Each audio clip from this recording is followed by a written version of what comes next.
All right, we are back for another episode of the TFD Performance Podcast. Now, if you've followed us the last couple of years, our guest today will be absolutely no stranger to you. We are welcoming back Mr. Dave Niethe to the podcast. Dave, thanks for coming on. Hey, thanks for having me again, buddy. No, of course, always such a great chat. I always get so much out of when you and I have a discussion, whether we're on the podcast, whether we're just jamming back and forth with each other. But to get everyone up to speed, Dave's one of the top mental performance coaches across Australia, New Zealand. He works with athletes all over the world, helping them reach their peak performance by enhancing their mental game. Dave, I feel like I would give you a bit of a resume check, but give me a little bit of the elevator pitch just for the guys joining us for the first time.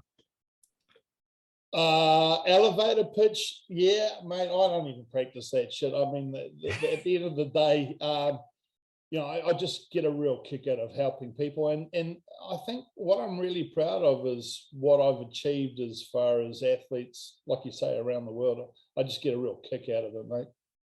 Yeah, I don't think I've ever met someone who hasn't had such a powerful impact from you. And all of the athletes, I refer a lot of my athletes over to you, Dave, and all of them, you can see the almost immediate benefit.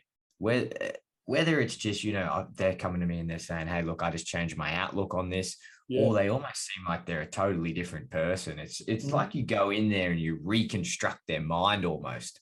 Yeah, and that's the thing that excites me. It's like a fucking puzzle, mate. And being a competitive athlete, I kind of see it as a game. A game I want to win. I want to help this individual become the best version of themselves. That's the kick that I get, seeing them change, mate. And it's hard to.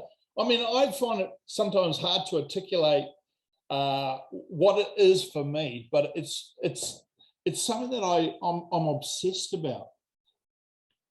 Yeah, absolutely. I want to dive into that, and I want to talk about how you go in, how you look at this person, you go, hey, shit, how do I figure out this puzzle? How do I move this piece here and this piece here to put it together for whatever they want to do? Let's take a couple steps back first. And I want to talk to you about this. The importance of mental training or coping mechanisms, whatever you want to call it. Let's talk, if we're talking to athletes here, what is the importance of it? Why should they be taking these things more seriously? Isn't it interesting? Because I think generally we've talked about there's basically four pillars. There's the technical, the tactical, physical, and the mental. Now, when it comes to the actual moment, and let's put this in the context of fighting, because you are the fight dietitian, right? So here's what I propose. What we can assume is that, can you, moments before going into that ring, can you improve dramatically physically? No, you can't. What you have is what you have. Then we can look at, technically, can we make improvements in those moments before a fight? No, we can't. It's too late. We've got to ensure that ideally they're well established well before. So you're only left with two things, and that's the tactical and the mental. Now, the importance of tactics, we all agree, is absolutely fucking important for a fighter. And most coaches and fighters will identify the strengths and weaknesses of their opponent. So tactics is very important. However, if you are going to apply that tactical application, if your fighter doesn't have undoubtable belief in self, that tactic too is redundant. So fundamentally, what we're left with is the mental side of things. And yes, I'll be a little biased here, but I think at the end of the day, when you step in that ring, it is 100% mental. The diet is done. The nutrition is done. Nothing else that we can change. The only thing we can change is our mentality when we go into that ring. And ideally, we want to ensure that we are absolutely fucking fearless. And your viewers will you've probably already put a disclosure on the fact that there is a couple of swear words that might slip out. So I apologize if anyone's offended, but fundamentally that's how I communicate, right? So we understand that in order to apply the tactics, you have to have a calm mind, but you also have to have a fearless attitude. And when you combine that together to get into that zone, when you're fearless, calm, and focused with an undoubtable belief in self, you can then present the very best possible version of you. Here's an interesting one for you, Niethe. I'm sure you've seen this a lot in practice. And if you put it, let's pre-frame it with the physical attribute. I'm sure everyone can appreciate, say, that kid at school that was just naturally a great runner. They were naturally good at basketball, naturally good at rugby. In the gym, they just got there and they just seemed to be strong. They could just go under a weight, I don't know, go under the squat rack and just seem to get it. Is that the same when we talk about mental aptitude or mental toughness, grit, whatever you want to call it? Is there a propensity to have a more natural ability with how mentally tough you are? Well, put it to you this way. There are probably examples of people that were extremely physically advanced and had that advantage as a younger age. But does that predict the possibility of them being a success? Because there are a lot of people that will have physical attributes that are sensational, but yet they don't cope under stressful situation at a very high level of performance. So talent will take you so far. Tenacity will take you to the top. So would you say then, Niethe, when we're talking about mental performance, mental strength, whatever you call it, grit, toughness, whatever we want to call this, is it an inherently learned skill? That's something you just learn over time, and it's something that we have to put a lot of time in. If the same as if we were going in the gym and we were lifting weights, doing whatever, it's something you have to put yourself in a position to learn how to get better at it. Yeah, but it's like anything. You develop those skills, and generally you'll develop those skills through adversity, through challenge, through failure. Now, you think about this, there's a lot of people out there that have a huge amount of talent, and yet when it comes to, and I was tempted to use an example, but I don't think I will, but I will use a generalization. For instance, you'll see this in certain rugby league teams where physically they've got it all and very talented. However, when they're in a stressful situation, their resolve absolutely collapses. It collapses under the pressure. They can't handle it. Some people can't handle the fact that another team is leading by a certain amount.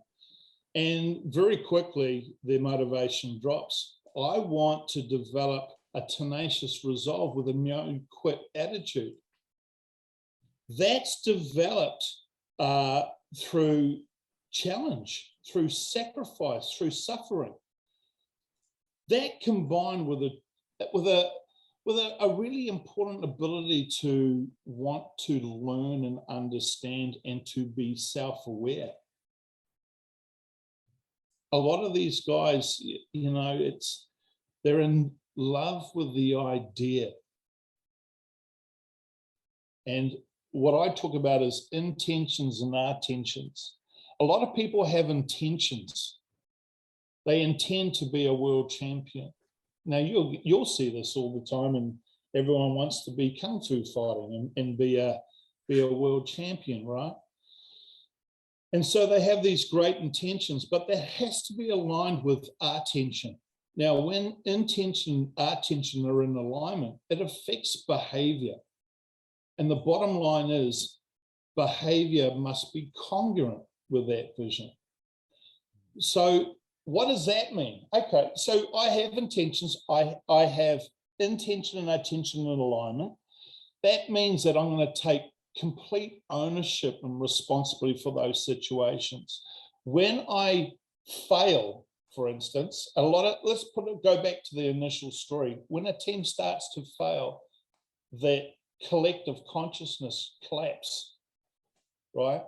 Whereas you find a team that is well disciplined, or an individual that has a no-quit attitude, it doesn't improve, it improves the probability of achieving what they want. Now, that doesn't guarantee you a win, but it will guarantee the probability of you improving through that experience, reframing it, owning it, to look at how you can improve as a fighter, as an athlete.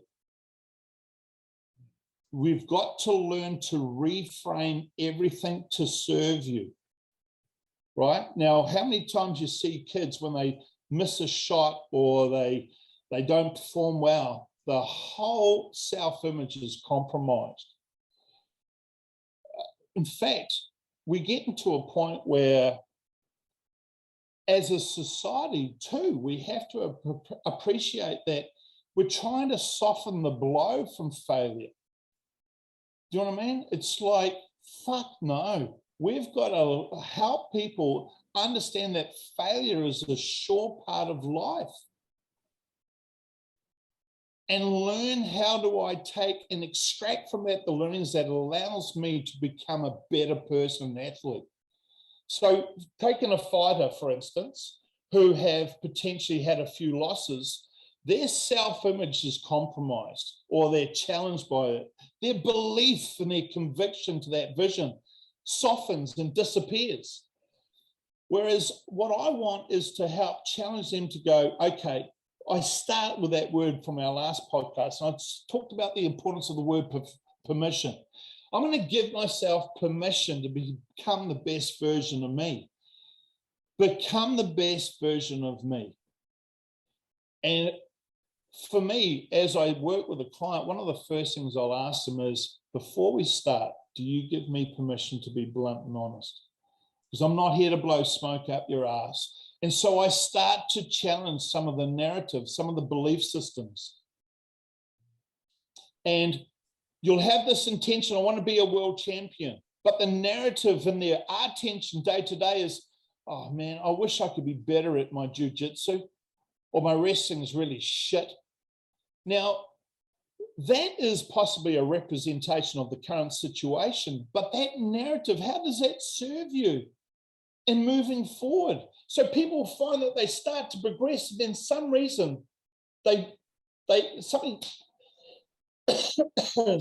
gets involved, or something compromises it, and they fall back again. And it's a constant struggle where we want to be able to find that through that struggle, I want a progression in the right direction. And that's dealing with, and ultimately that's about having that conviction to your vision and reframing everything, learning and improving. Why would someone not be like that, Niethe? Why would someone not give themselves permission to do whatever they want? Or why would they be filled with this anxiety or self-doubt? Is there a reason why they might be like that? I think we have, generally what we can appreciate is part of the brain itself is sort of evolved around predictive. We're constantly predicting the future. And how do we predict that? Generally, we'll sort of have a frame of reference, and potentially that could be your last fight that you lost. I mean, you ask any fighter how they feel when they come out of a fight.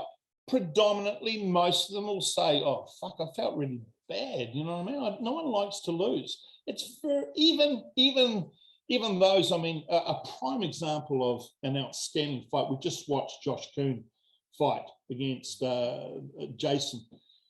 What a fight, right? Now, I would say in that situation, there was one of those situations where Josh took a lot of learning from that. And that's part of the reason why he is destined to go on to bigger and better things. But for a lot of individuals out there, in a generalistic term, they go through one failure and they allow it to define them. And you can imagine that you allow it to define you. What are you going to predict? What is the language going to be like moving forward? So sometimes it's about adjusting that so that it's more self-supportive. I talked about it last podcast with the importance of the self-image.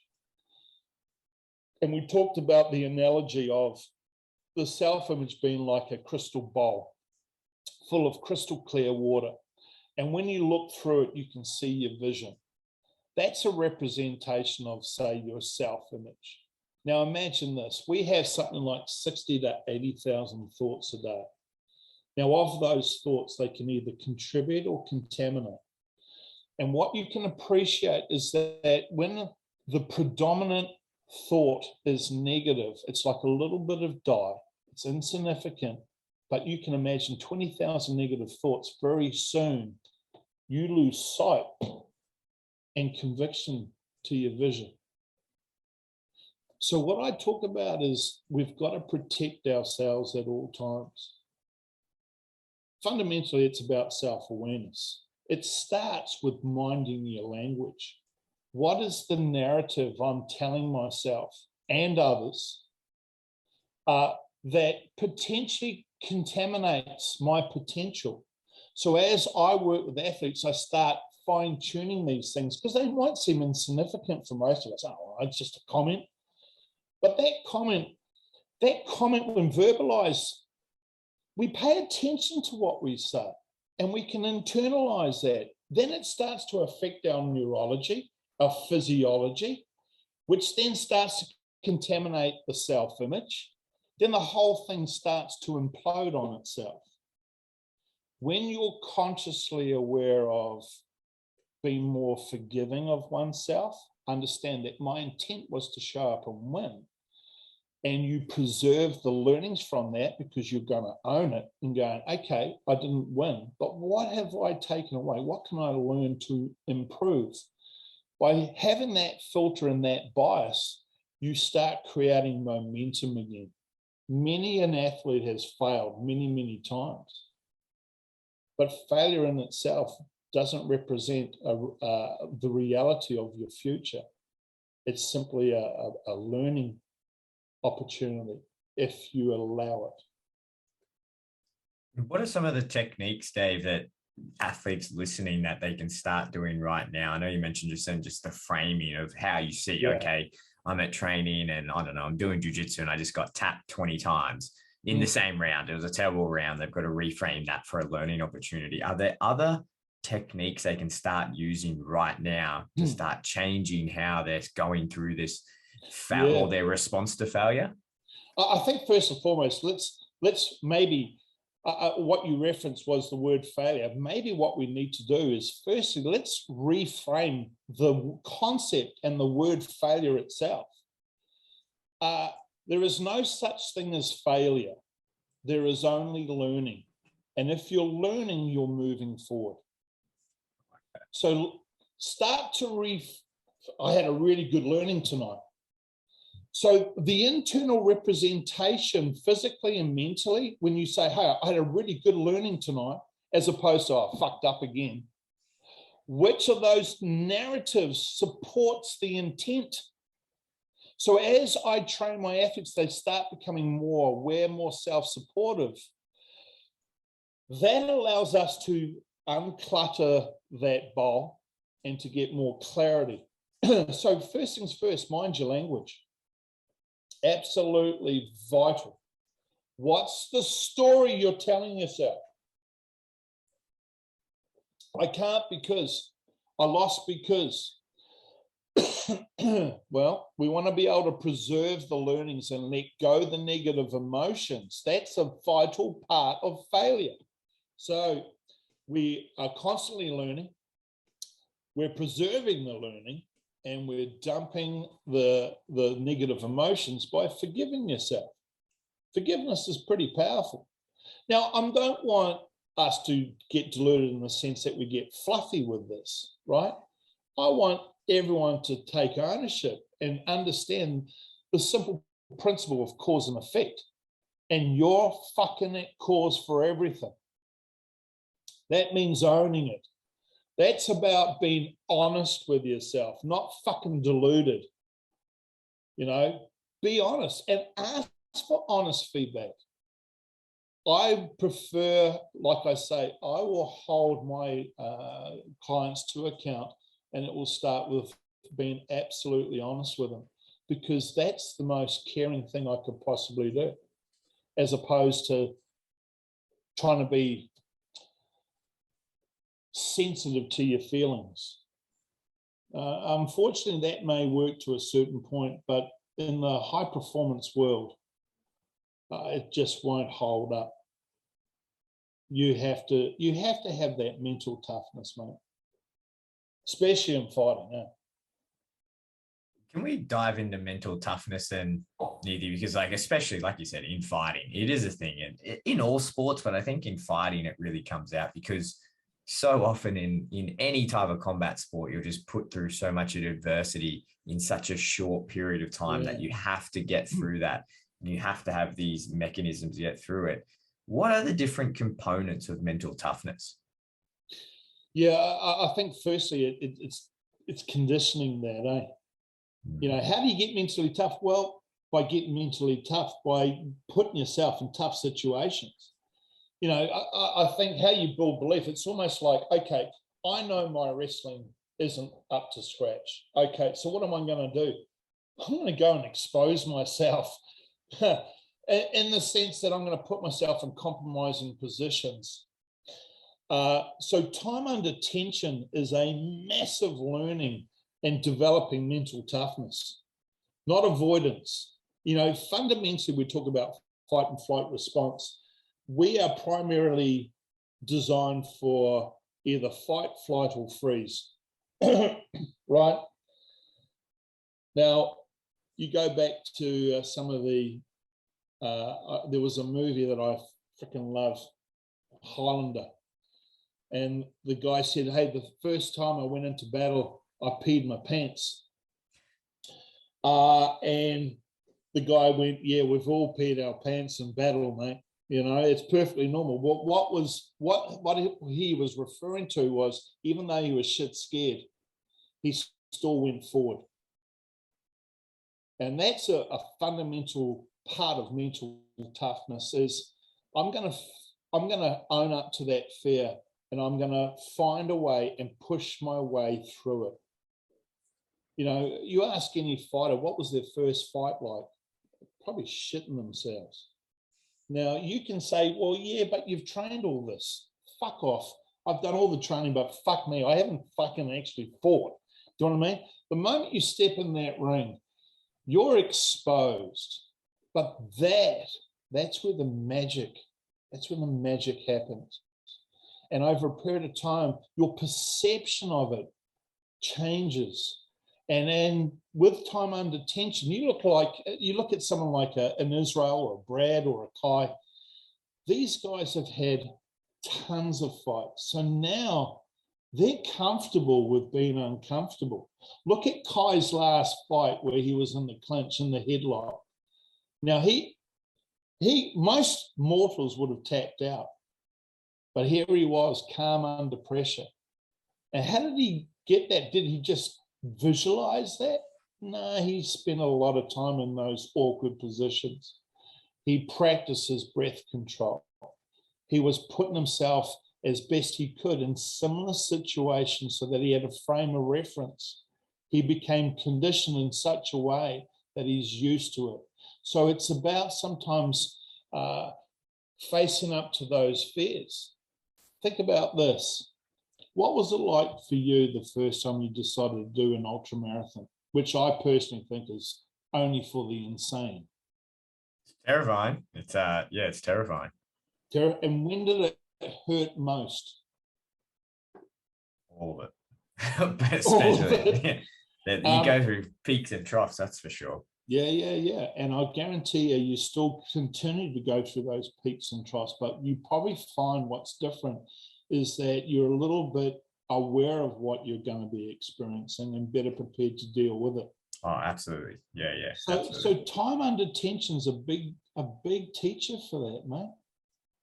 A massive teacher. So, you know, you've got to condition yourself by putting yourself in those very ugly, awkward positions.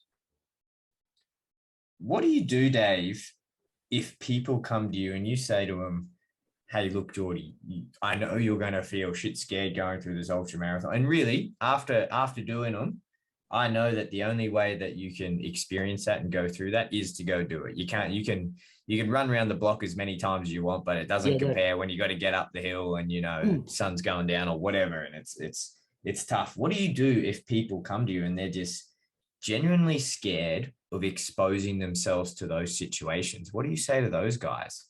Yeah, it's interesting, Jordy, because you've got to appreciate the caliber of client that I deal with is already at a very high level. So they're somewhat conditioned for that. But, there's a little saying that may sum it up best. If you want to walk in water or walk on water, first you've got to step out of the boat. And that means that you need to commit to the things that scare you. But that's where the learning is. That's when you're most alive. What are things that, and you can say that in life in a generalistic sort of term too. Do things that scare you. What scares you? What motivated you to do ultra marathons, man? To be honest, I think it's the unknown, right? To push yourself, and I think you want to find the point. I think that's the coolest part is that you think you found a point, that's your breaking point, and then you realize your box is a lot bigger than what it is. Yeah. And what's interesting is that the initial receptors shoot off, and the prime directive of the subconscious mind is to protect you. So it's going to fire off all the receptors and telling you you've got to stop or you're going to die. Because I'm sure you felt like dying many a time on those runs, mate.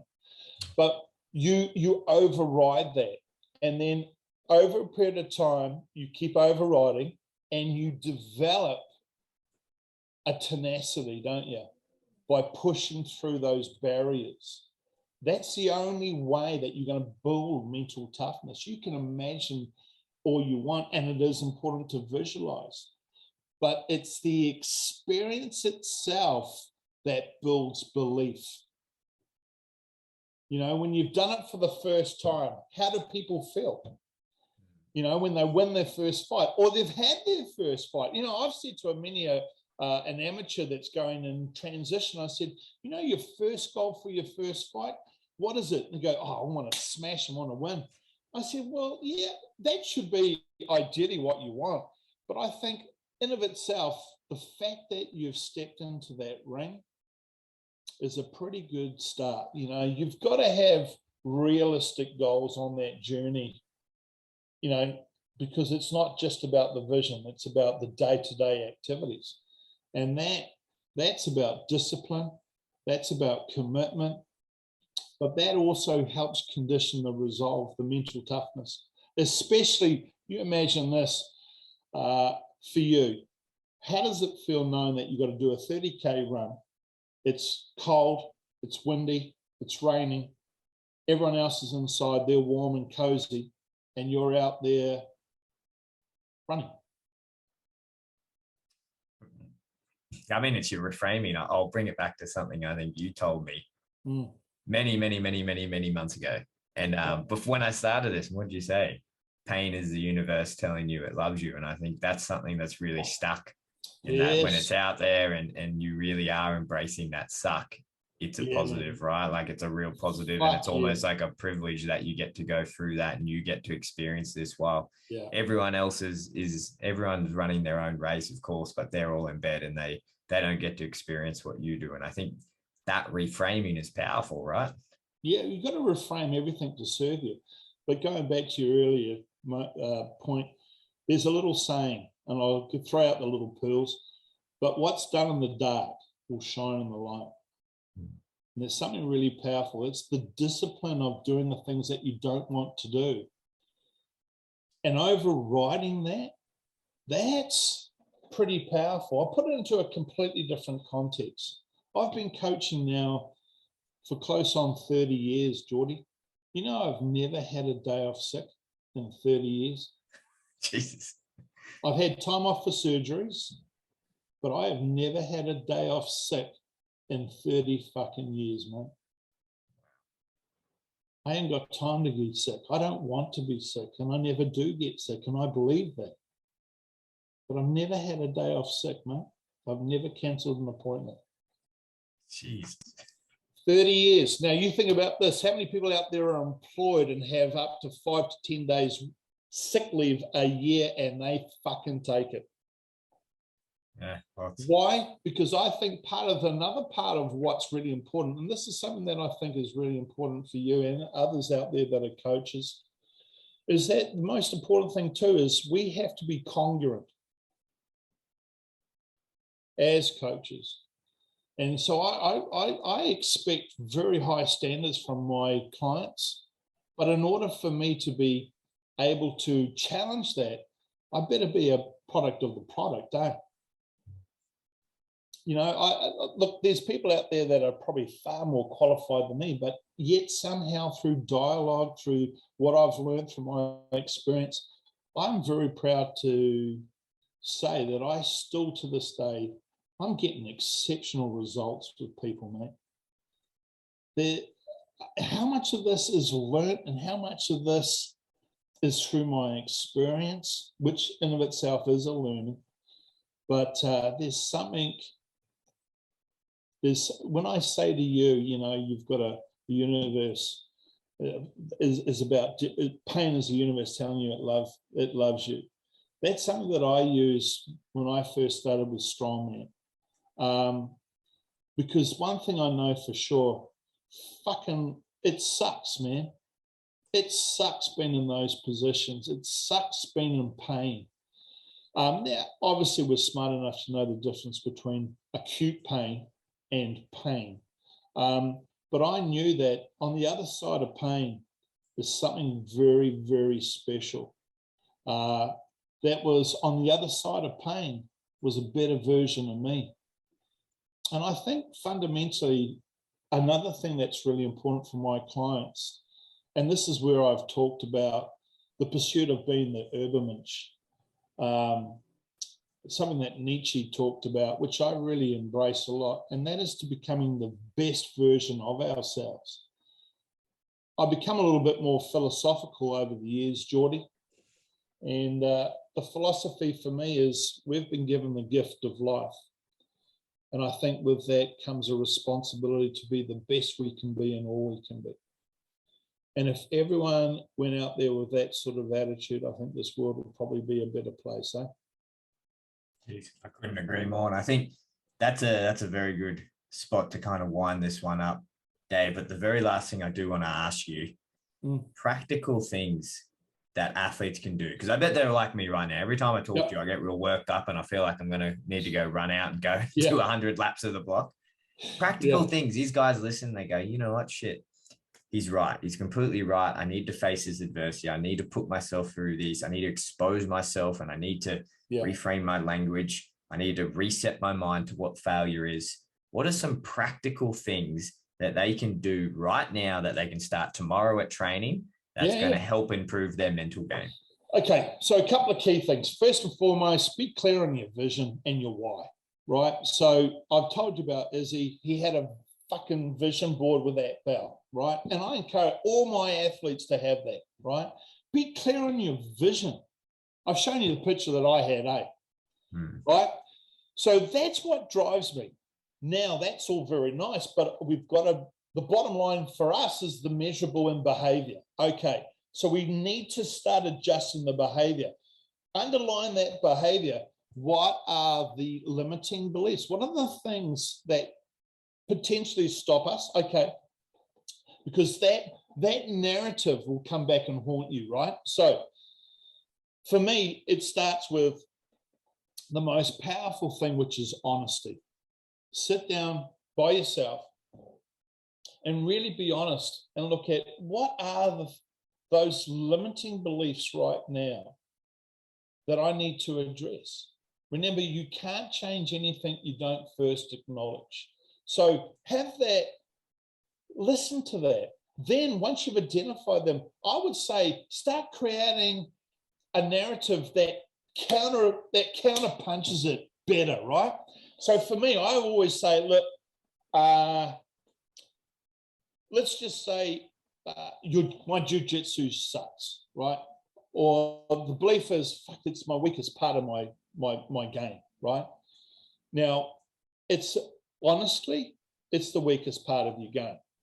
But if we're going to continue that narrative, then yes, we are going to improve. But I'm kind of interested in, if we were to pot and drop in a affirmation where it's easy for me to learn jiu-jitsu, or my whole jiu-jitsu is improving constantly, and we start changing the attitude around it. So sometimes having these wonderful affirmations dropped in around the place. So, for example,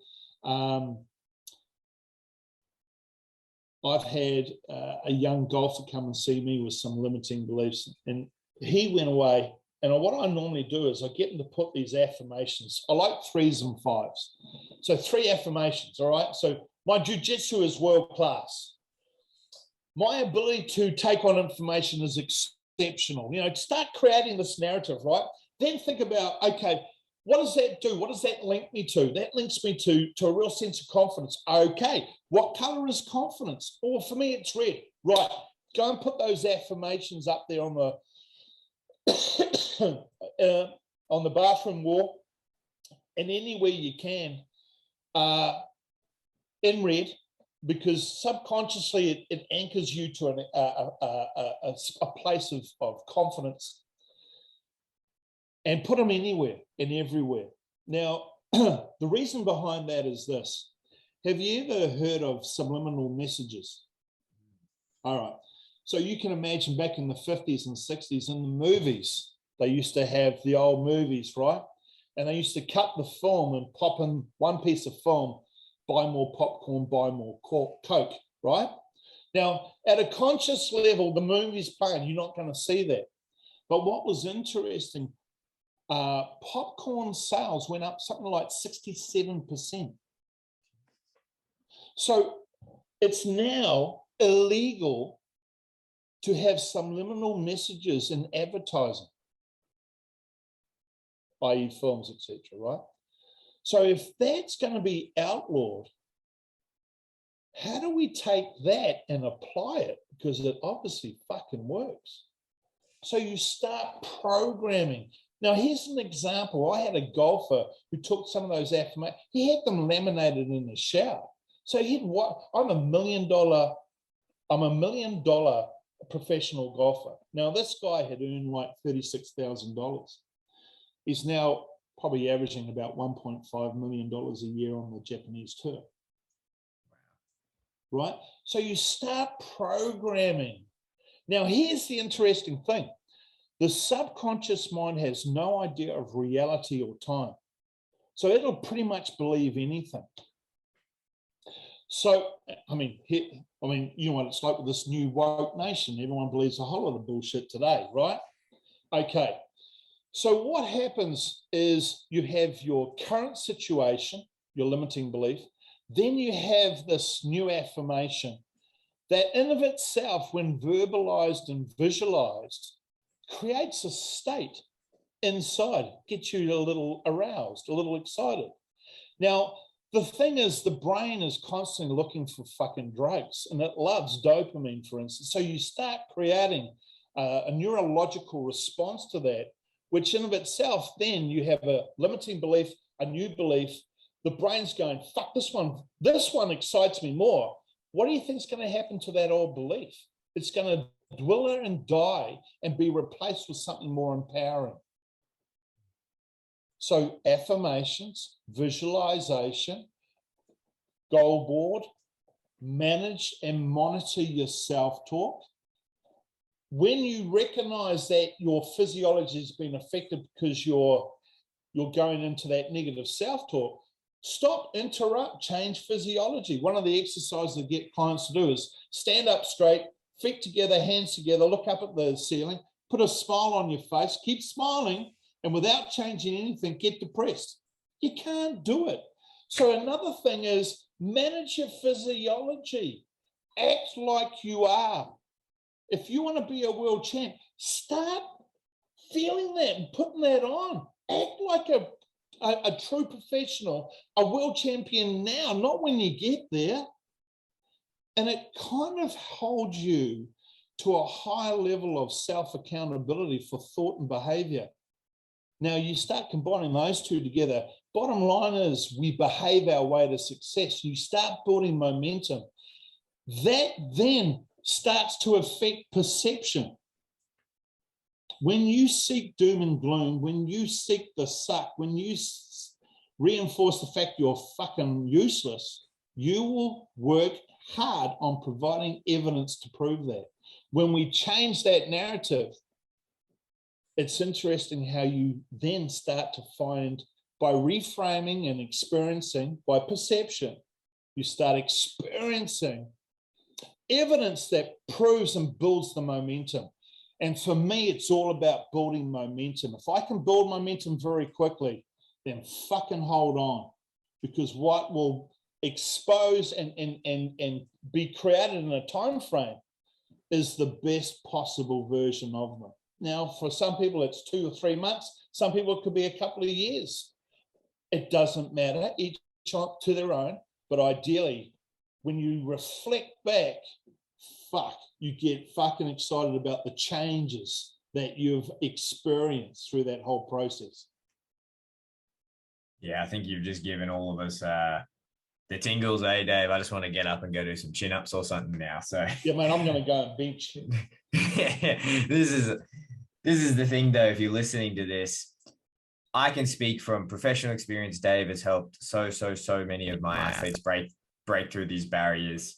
Personally, Dave has helped me get through some really tough training periods where I was really hitting at a standstill, and Dave has given me a lot of those self-talk options that just opened up a whole new perception of what it was I was going through, and reframing, this is a good thing. This is a good thing I'm struggling through this. So I cannot attest to seeking out Dave or someone like him if you're an athlete and you're trying to reach your highest level. Dave, I know you're probably the busiest man in New Zealand and you're probably not taking on clients right now. Let's just say someone's listening to this and they go, I want to chat to Dave. I want to at least get on his wait list. What's the best way for him to do it? Mate, you can message me through Facebook or Instagram. I don't even know what those fucking accounts are. Go search Dave Niethe. You will find me if you're keen. Yeah. How's that for a self-promotion, eh? I like that. Crap. I like that. I'm going to steal that because that's confidence like no other. But Niethe, always a pleasure to have you on and chat to you. It always gets me excited. I know I always get such good feedback when we do these podcasts. So I love doing them. I want to keep doing them. But Niethe, thanks so much for taking the time. Hey, always a pleasure, Geordie. Hey, mate, and I just got to say, mate, what an outstanding job you're doing, buddy. You should be fucking proud of yourself, mate. It's impressive what you're doing. So keep on doing it, buddy. I appreciate it, eh? I really do, Dave. Appreciate it, mate. We'll chat next time. Okay, champ. See you, buddy.